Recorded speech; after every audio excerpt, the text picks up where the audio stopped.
Welcome back to Day of the Day. Got some more days today.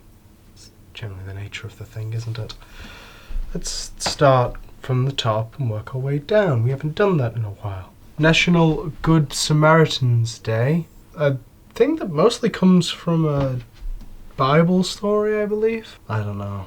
As a god, I will inform you that that Bible is very much out of date, and as much as I didn't write the first, I should really get some people to write a second. Update everything a bit. National Coconut Torte Day. I'm not 100% sure what a torte is, other than a type of food. And I'm so when it comes to coconut. It's like I like the coconut things in Quality Street, but not Bounties. I think in Bounties, the reason why I don't like Bounties is because they're too sickly.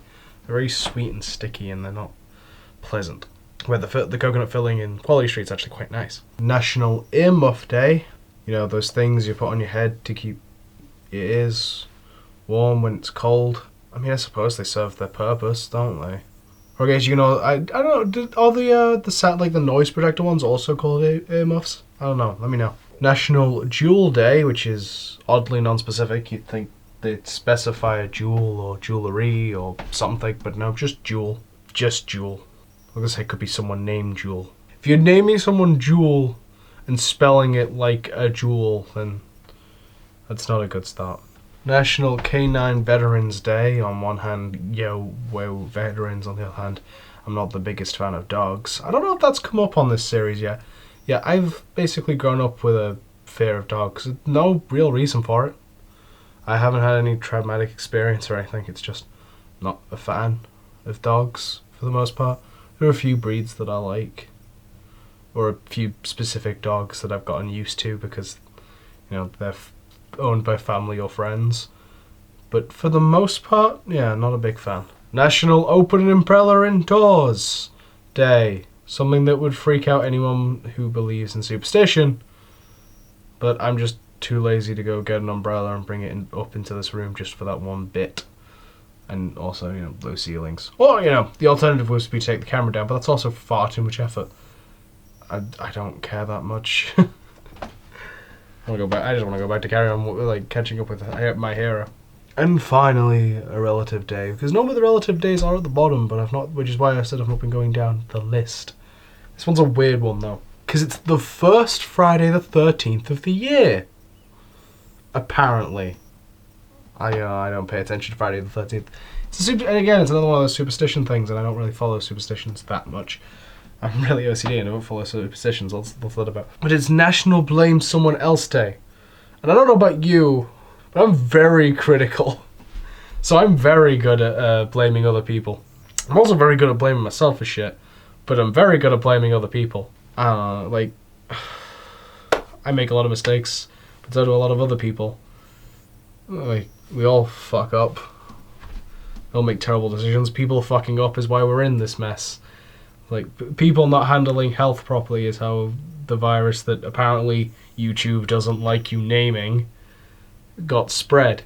Being stupid is how we got overpopulation, how we got global warming.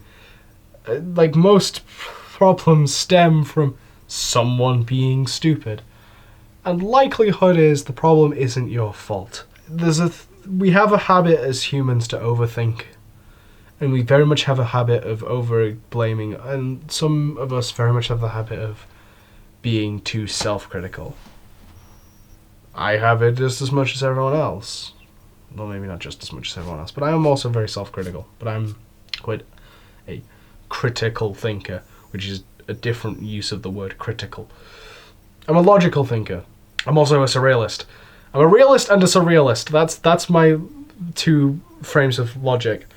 Or frames of thought, I guess, because surrealism isn't really logic. But the realism side of my brain makes it very easy to work out what's actually at fault. What seems to be most likely at fault. So I'm good enough or reflective enough to not constantly blame myself for things. Most people aren't, but a lot of people, especially nowadays with more and more cases of anxiety, I've got terrible anxiety, but mine doesn't manifest that way. But yeah, with anxiety flaring up more and more, and people get very self-critical. People have a habit of getting in their own head and blaming themselves for everything. Not everything is your fault. Not everything is a problem. I know it can be difficult to tell the difference between someone jokingly saying that something's your fault or blaming you for something and someone actually blaming you for something. But if it's people you know and people you trust, there's probably a good chance they are being facetious. But even if it's just your own thoughts, take the time to actually think about it and thought through, because likelihood is, if even it is your fault, it's not nearly as big of a deal as you think it is, or you're not the sole factor, or whatever it is. I guess the message I'm pulling out of this is, don't be so self-critical. Don't hate on yourself so much. Take the time to look at yourself in the mirror and analyze what you've done wrong and how you can improve, or if you've done anything wrong at all. Because likelihood is you might not have done. With that emotional moment of this video out of the way, allow me to ask you graciously to subscribe, join the flock. If you're wondering why if you're new and you're wondering why it's the flock, and I don't know how clear that is because it's a bit white out on the viewfinder. But if you're wondering why I refer to you as sheep or flock, it's because I own a company. That company is named Shattered Sheep Productions. So you are my sheep, you are my flock. I'm also obviously I mentioned earlier about that, I do have a bit of a god complex, so it fits for that as well. But you are my sheep, you are my flock. Help me grow that flock. Share this video around, get more people to know, interact with the video, likes and comments. It all flags up the YouTube, whatever. I don't think I sweared a lot in this video, so it might actually be a good one. YouTube's really weird and picky. I intentionally didn't say the name of that virus that apparently YouTube doesn't like you naming, even though it's a pandemic and it's something we need to be talking about, and that news organizations are trying to talk about and can't do anything with online because you're not promoting it. You're demonetizing the videos, which is why I don't actively want to play to the algorithm, and you sharing the video and getting people to watch it that way is a lot easier than me trying to rely on that piece of code that is the YouTube algorithm, because it's broken. It's a broken piece of code, and we all know it, but so many people are bowing down to it instead of just continuing on as normal and waiting for Google to fix their shit. Probably the one swear of the video. I don't know, I might have sworn a few couple times earlier. I don't keep track, because swearing is just part of my vernacular. I don't see it as a bad word. Well, in that case, I'm using it as a bad word because it's bad code. Like, if it wasn't bad code, it'd function properly. Like, it wouldn't flag things that don't need flagging. You wouldn't see swearing as being the most awful thing in the world, especially content that isn't even aimed at kids. Not to mention the whole thing about having targeted ads to kids.